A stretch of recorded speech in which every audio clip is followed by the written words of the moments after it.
تو یہ دوسرے باب میں سب سے پہلی جو بات کی گئی ہے وہ یہی ہے، جیسے کہ میں نے مولانا محمد حسین آزاد سے کے متعلق جو ان کا جو نظریہ تھا اردو کے متعلق کہ اردو جو ہے برج بھاشا کی بیٹی ہے، یا اردو کا جو ہے نا تعلق برج بھاشا سے جو انہوں نے جوڑا ہے، یہ ان کی کتاب جو ہے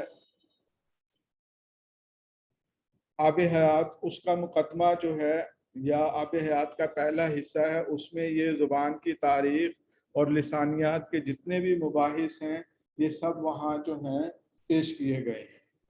تو اردو کے متعلق دیکھیں آب حیات جو ہے تقریباً کوئی 1880-86 کے قریب جو ہے منظر عام پر آ رہی ہے، لیکن اس سے پہلے آب حیات کے آنے سے پہلے جو ہے سب سے پہلے جو ہے نا میر امن باغ و بہار کا جو پہلا ہی صفحہ ہے نا، باغ و بہار کا جو انہوں نے پیش لفظ یا تعارف لکھا ہے جو ان کا اپنا لکھا ہوا ہے، اس میں انہوں نے جو ہے اردو زبان کا متعلق جو لکھا ہے کہ یہ جو ہے محمود غزنوی اور ہزاروں سال جو مسلمانوں کی جو ہندوستان میں جو ایک مشترکہ تہذیبی جو دور تھا اس کی دین ہے، ٹھیک ہے۔ اور جب یہ مسلمانوں کے جو ہیں لشکر جو ہیں ہندوستان میں آئے ہیں تو وہ اس میں مختلف علاقوں مختلف خطوں کے لوگ تھے، اور ان کے جو ہے اختلاط سے جو لشکر بنے ہیں، جو زبان وجود میں آئی وہ اردو تھی۔ یہ جو ہے باغ و بہار کا جو دباچہ ہے اردو کے آغاز کے اور اس کے ارتقاء کے متعلق پہلا نظریہ جو ہے میر امن دہلوی کا ہے، گو کہ وہ کوئی ماہر لسانیات یا محقق نہیں تھے، وہ تو ایک منشی کے طور پر جو ہے گلکرسٹ کے جو ہے نا اس کالج میں جو خدمات انجام دے رہے تھے، اور وہ انہوں نے جو مختلف زبانوں میں کتابیں تھیں وہ ترجمہ کی تھی، لیکن ان کی جو بصیرت تھی، جو ان کی سوچ تھی، یا جو انہوں نے اس سارے اس کہہ دیں کہ زبان کے سفر میں جو اخذ کیا وہ انہوں نے اس کے باغ و بہار کے مقدمہ میں پیش کر دیا۔ پھر اس میں دوسرا نام آتا ہے سر چارلس لائل کا، ٹھیک ہے۔ سر چارلس لائل نے بھی جو ہے جو زبان کا جو نظریہ پیش کیا، انہوں نے یہ کہا کہ اردو ہے جو ہندوستان کے شمالی علاقوں میں، شمالی ہند میں جو زبان بولی گئی اس کو انہوں نے ہندوستانی کا نام دیا۔ تو اردو کے جو ابتدائی جو نام تھے، ابتدائی ناموں میں ہندوی، ہندوستانی، ریختہ، دکنی، گجراتی، ہندوی، ان ناموں سے اس کو موسوم کیا گیا۔ اردو، ٹھیک ہے، آج ہمارے پاس اس کا جو ہے یہ ترقی یافتہ اور صاف ترین نام شامل ہے۔ تو جب گجرات میں تھی گجراتی کہلائی، دکن میں تھی دکنی کہلائی۔ امیر خسرو دہلوی نے اس کو ہندوی بھی لکھا ہے، ہندی بھی لکھا ہے، ہندوستانی بھی کہا ہے۔ تو چارلس لائل جو ہیں انہوں نے جو اپنے تحقیقی مقالہ میں جو نظریہ پیش کیا تھا، یہ ان تمام نظریات سے پہلے کی بات چل رہی ہے، مولانا محمد حسین آزاد کی بھی اور میر امن کی بھی، یعنی یہ ان نظریات سے پہلے جو را فارم میں جو خام حالت میں جو نظریات کسی نہ کسی شکل میں اردو کے متعلق موجود تھے، یہ ان میں سے ہے۔ پھر ایک فرانسیسی محقق تھے گورسن دتاسی، ٹھیک ہے، فرانسیسی تھے یہ، گورسن دتاسی، ٹھیک ہے۔ ان کی جو ہے اردو زبان و ادب کی تاریخ پر کتاب ہے، فرانسیسی تھے لیکن اردو زبان سے ان کو بہت محبت تھی، تو اردو پہ ان کا بہت سارا کام تھا۔ ان کے بقول انہوں نے جو نظریہ پیش کیا تھا اردو زبان و ادب کا کہ ہندوستانی زبانوں کا آغاز جو ہے وہ کہتے ہیں کہ 11ویں صدی میں شروع ہو چکا تھا۔ 11ویں صدی میں ہندوؤں اور مسلمانوں کے میل جول کے بعد ہوا، اس لیے اسے ہندوی کہا گیا، یعنی اردو کے جو ابتدائی ناموں میں جو ہندوی نام دیا گیا اس کی وجہ جو وہ یہ بتائی گئی۔ اس زبان کو نام خواہ کچھ بھی دیں، ہندوستانی، ہندوی، ہندی میں قواعد کا زیادہ فرق نہیں ہے، یعنی جو ان کے جو گرامر ہے، جو قواعد ہے ان کی اس میں زیادہ اختلاف نہیں ہے۔ ہندوستانی دراصل مسلمانوں کی زبان ہے۔ اس زبان کی دو شاخیں ہیں، ایک اردو زبان، اردو جسے ہم لشکری کہہ سکتے ہیں۔ تو یہ گورسن دتاسی جو فرانسیسی ماہر لسانیات تھے، محقق تھے، یہ ان کا جو ہے نظریہ تھا. پھر اس کے بعد جو ہے عبد الرحیم خان خانان یہ جو ہے نا اکبر کے دربار سے منسلک ایک شاعر تھے. تو ان کے جو ہے نا اشعار کو بنیاد بنا کر یعنی مثال کے طور پر دلیل کو انہوں نے وہ پیش کی ہیں. تو اس کے حوالے سے وہ بات کر رہے ہیں. ایک مقالہ تھا اردو کو کس طرح اور کن لوگوں میں پیدا ہوئی. یہ 1966 میں جو ہے یہ ایک تحقیقی مجلہ تھا ادبی دنیا, اس میں یہ تحقیقی مضمون شائع ہوا تھا. تو وہاں بھی یہ نظریہ پیش کیا گیا. تو ان دو نظریات کے بعد کون کون سے؟ پہلا میر امن دہلوی کا, دوسرا گورسا دتاسی کا, اور تیسرے پر اب آ رہے ہیں برج بھاشا کی بیٹی کس کا؟ مولانا محمد حسین آزاد کا.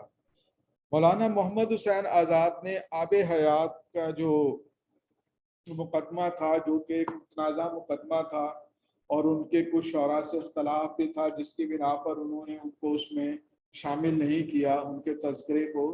لیکن جب اس کی دوسری اشاعت ہوئی تو پھر اس کو شامل کیا گیا. اب وہ ایک الگ تحقیقی موضوع تھا اور بہت بڑا اس پہ کام ہوا کہ آب حیات میں جو قاضی عبدالغفار اس میں پیش تھے, مسعود حسین رضوی جو ہیں وہ پیش تھے. ان کی کتابیں ہیں آب حیات ایک مطالعہ, اور اسی طرح سے جو ہے قاضی عبدالغفار جو ہے ان کی بھی کتاب تھی. یہ آب حیات پر تحقیقی کام ہے ان کا کہ آب حیات میں جو غلطیاں ہیں تاریخی حوالے سے, ادبی حوالے سے, جس کو مولانا محمد حسین آزاد کا بعض جو ادیب ہیں یا بعض لوگوں کی رائے میں یہ ہے کہ ان کی جو ہے مذہبی عقائد کی بنا پر مومن خان مومن سے کوئی اختلاف تھا, جس کی بنا پر اس کو شامل نہیں کیا. اور ابراہیم ذوق جو ہیں وہ ان کے استاد تھے, اس لیے ان کا جو ہے اس میں انہوں نے حصہ زیادہ رکھا یا ان کو زیادہ بڑھا چڑھا کر پیش کیا. اس کے مقابلے میں جو غالب ہیں, غالب کو انہوں نے کمتر پیش کیا یا اس کو زیادہ اہمیت نہیں دی. لیکن جو دوسری اس کی اشاعت ہوئی اس میں پھر جب ان پر اعتراضات اٹھے مختلف حوالوں سے تو پھر انہوں نے ان چیزوں کو بہتر کیا. یہ اس کی دوسری اشاعت میں تھا. تو اس کے مقدمہ میں جو لکھتے ہیں نا مولانا محمد حسین آزاد, اتنی بات ہر شخص جانتا ہے کہ ہماری اردو زبان برج بھاشا سے نکلی ہے اور برج بھاشا خاص ہندوستانی زبان ہے. برج بھاشا جو ہے دہلی کے گرد و نواح میں جو متھرا کا جو علاقہ ہے, پانی پت کا علاقہ ہے, ہریانہ کا علاقہ ہے, یہاں یہ بولی جاتی ہے زبان. وہ اگر آپ نے سنا ہو اس میں فلم مغل اعظم میں موہے پن گھٹ پہ نند لال چھیڑ گئے اور وہ برج بھاشا میں لکھے ہوئے ہیں. شکیل بدایونی جو ہے نا ان کے لکھے ہوئے گیت ہیں, یہ برج بھاشا کے سارے جو ہے لب و لہجہ ہے اس میں. تو وہ لکھتے ہیں کہ لیکن وہ ایسی زبان نہیں کہ دنیا کے پردے پر ہندوستان کے ساتھ آئی ہو. اس کی عمر 8 برس سے زیادہ نہیں ہے اور برج کا سبزہ زار اس وطن کا ہے. کہ اردو کو کہتے ہیں کہ 800 برس, لیکن یہ جو برج بھاشا ہے یہ تو اس آبائی وطن کی ہے زبان. تو اس لیے وہ اس کا تعلق جو ہے برج بھاشا سے جوڑتے ہیں. پھر اس پر جو ہے نا بہت سارے اس وقت کے جو ناقدین تھے انہوں نے رد و قضا بھی کی. حافظ محمود شرانی نے اپنے جو ہے پنجاب میں اردو میں نظریہ جو ہے وہاں اس پر کھل کر انہوں نے اس پہ تنقید بھی کیا اور شواہد بھی پیش کیے ہیں دلائل کے ساتھ. پھر اس کے بعد ہے ڈاکٹر شوکت سبزواری جو ہیں, انہوں نے بھی مولانا محمد حسین آزاد کا جو نظریہ تھا برج بھاشا کا, اس کی انہوں نے تردید کی ہے. شوکت سبزواری لکھتے ہیں کہ برج ہندوستان کی بہن ہے, یہ غلط ہے, یعنی جو انہوں نے رشتہ جوڑا اس کا. برج ہندی میں متھرا اور اس کے گردنواح کی زبان ہے اور اس کو جو ہے کھڑی بولی بھی کہا گیا ہے.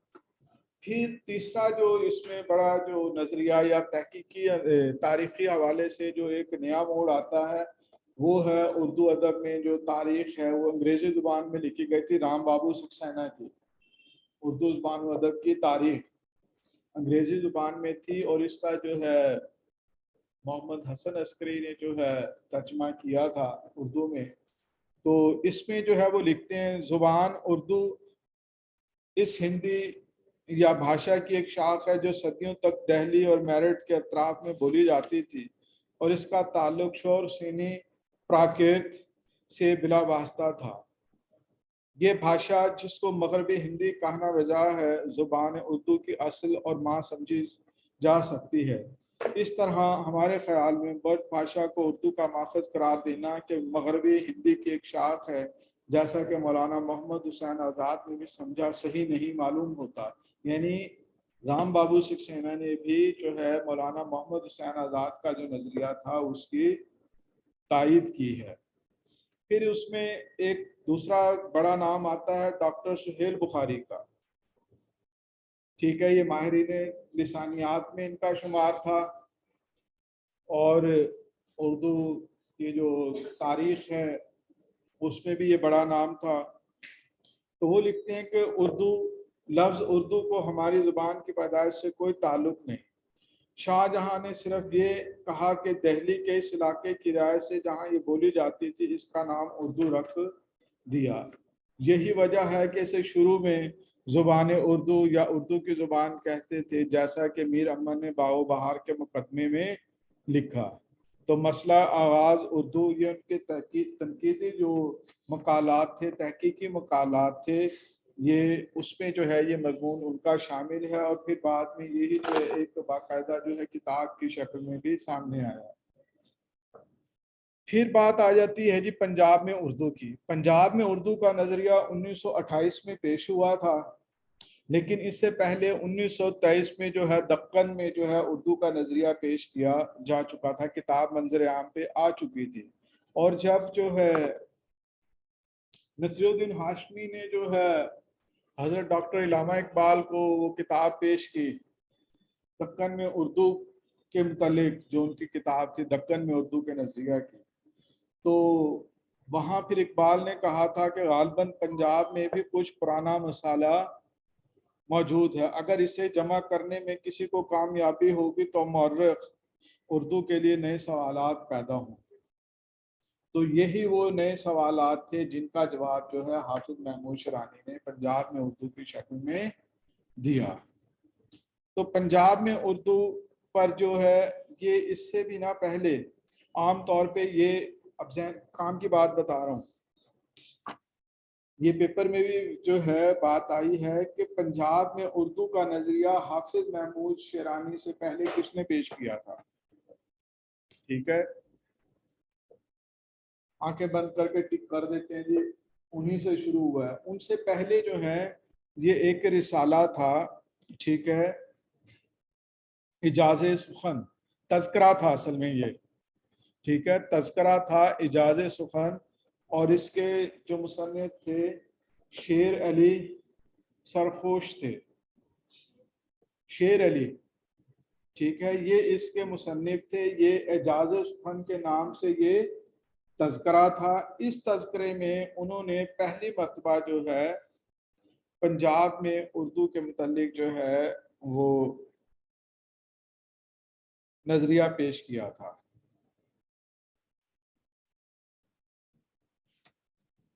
شیر علی سر، اس کے مصنف کا کیا نام ہے؟ شیر علی سرخوش، خے واو شین، خوش، سرخوش۔ اور سر یہ تذکرہ تھا اس کا اعجاز سخن تھا، کیا نام تھا؟ اعجاز سخن، اعجاز سخن یہ تذکرہ تھا، ٹھیک ہے، اور یہ اس تذکرے پر تو اس کا سن اشاعت نہیں ہے، لیکن مولوی عبدالحق صاحب نے تحقیق کے بعد اس پر ایک تبصرہ جو ہے وہ رسالہ میں شائع کیا تھا، وہ 1924 میں شائع ہوا تھا۔ اب اگر یہ اس پر جو تذکرہ جو ہے مولوی عبدالحق صاحب کا 1924 میں آ رہا ہے، تو یہ جو تذکرہ تھا یہ 1924 سے پہلے شائع ہو چکا ہے، جبکہ جو ہے پنجاب میں اردو کا نظریہ جو ہے وہ 1928 میں جو ہے وہ منظر عام پر آ رہا ہے کتاب میں۔ تو پنجاب میں اردو 1928 میں، اور اس سے پہلے جو ہے دکن میں اردو کا جو نظریہ تھا وہ نصیر الدین ہاشمی کا، وہ 1923 میں جو ہے کتابی شکل میں، وہ بھی ان کا تحقیقی کام تھا۔ ٹھیک ہے, نصیر الدین ہاشمی کا تحقیقی کام تھا, اور یہ ان کے پڑھانے کی غرض سے تھا, یہ بھی تحقیقی ہی کام تھا. تو اس میں ان دو ہے رسالوں میں جو ہے یہ پنجاب میں اردو سے متعلق جو ہے مباحث جو ہیں وہ زیر بحث لائے گئے. تو حافظ محمود شعرانی کا جو استدلال تھا وہ یہی تھا کہ 997 سے 1030 تک کا جو دور ہے یہ محمود غزنوی کی ہندوستان میں آمد کا دور ہے. تو اس دوران میں جو محمود غزنوی کے ہندوستان پر حملے ہوئے ہیں اور اس کا یہاں قیام رہا ہے, تو کہتے ہیں کہ اس کا زیادہ جو قیام جو ہے نا پنجاب کے علاقے سے ہی اس کا گزر ہوا تھا اور پنجاب میں ہی زیادہ تر قیام رہا تھا. تو اس کے ساتھ جو لشکر تھا یا بولنے والے تھے ان کی زبان عربی فارسی, ٹھیک ہے, اور اس میں ترک بھی تھے. تو اس طرح سے جو ہے اردو زبان کا جو بنیادی ابتدائی خمیر جو ہے وہ جو ہے پنجاب میں ہی تیار ہوا. تو پنجاب میں اردو کا نظریہ حافظ محمود شعرانی کی زبان میں جو اس کا خلاصہ یا تلخیص کہہ دیں, یہ بات ہم کو یاد رکھنی چاہیے کہ امیر خسرو دہلوی دہلی کی زبان کو دہلی کہتے ہیں. ابو الفضل بھی آئین اکبری میں اس کو دہلوی کے نام سے یاد, یہ اردو کے ابتدائی نام ہے اور اس میں اس کو دہلوی بھی کہا گیا ہے اردو زبان کو. پھر اب شیخ باجن 912 میں یہ ان کی وفات ہوئی ہے, یہ صوفی شاعر تھے. انہوں نے بھی اپنا جو تصوفانہ کلام تھا, جو رسالہ تھا, اس میں جو ہے اس کے لیے دہلوی ہی زبان استعمال کیا ہے. تو یہ ساری جو ہیں ایک مکمل سر شیخ باجن نے کب کہا تھا یہ 912, یہ بھی ہم اس کا جب کلاسیکی عہد پڑھیں گے نا وہاں پر مکمل طور پر جو ہے نا شیخ باجن جو ہے ان کا تعارف, ان کی کون کون سی تصانیف تھی, ٹھیک ہے, اس کو وہاں ہم جو ہے انشاءاللہ ڈسکس کریں. ٹھیک ہے, تو پھر اس کے ساتھ جو ہے دکن میں اردو کا نظریہ ہے, یہ تحقیقی کام 1923 میں منظر عام پر آیا تھا. اس میں ان کا نظریہ یہ تھا کہ کیونکہ مسلمان جو ہے سب سے پہلے ہندوستان کے ساحلی علاقوں پر آئے, اور ان ساحلی علاقوں میں جو تھا وہ ہندوستان کا گجرات اور دکن پیش تھا. انہوں نے ان کو خوش آمدید کہا. جتنے بھی تاجر تھے, صوفیہ کرام تھے یا جو مبلغین ان کے ساتھ تھے, انہوں نے اسلام کی اشاعت کی, تو وہ ان علاقوں میں انہوں نے قیام کیا اور وہاں جو ہے لوگوں کو دائرہ اسلام میں شامل کیا, اور ان کا جو بھی سماجی اختلاط وہاں لوگوں سے ہوا, ان کی اپنی زبانیں عربی فارسی تھیں, اور ہندوستان کی جو مقامی زبانیں دکنی گجراتی, یہ جو ہے ایک نئی زبان جو ہے دکن میں وجود میں آئی. ٹھیک ہے, جب ہم بہمنی دور, یہ جو اردو کے جو ابتدائی تاریخ کے جو دور ہیں, بہمنی دور, دکنی دور, ٹھیک ہے, اس کو جب ہم وہاں پڑھیں گے تو وہاں یہ ان کی جو اس وقت کی جو تخلیقات تھی اور جو شاعر یا ادیب تھے ان کو بھی جو ہے یہاں ہم ان میں پھر زیر بحث لائیں گے. نیند آ رہی ہے بھائی صاحب؟ اچھا,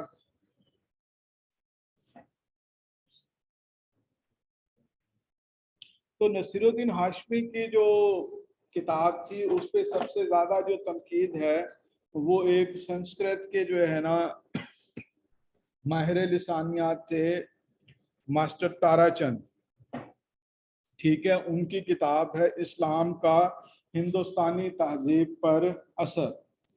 ٹھیک ہے, اسلام کا ہندوستانی تہذیب پر اثر, یہ کتاب کا نام ہے, اور اس کے مصنف تھے ڈاکٹر تارا چند. یہ سر سید کے علی گڑھ کالج میں بھی پڑھاتے رہے ہیں. ٹھیک, تو انہوں نے اس پر جو بھی ہے ان کی تنقیدی مضامین اس پر شائع ہوئے. تو یہ وہ بنیادی مباحث تھے جو زبان سے متعلق جو ہیں یا اردو کے ابتدائی جو ہیں نظریات سے متعلق تھے. پھر آ جاتا ہے سندھ میں اردو کا نظریہ. سندھ میں اردو کا نظریہ سید سلیمان ندوی نے جو ہے اپنی کتاب نقوش سلیمانی میں پیش کیا تھا. ٹھیک ہے, ان کا یہ دعویٰ تھا کہ سندھ کی وادی ہماری متحدہ تہذیب کا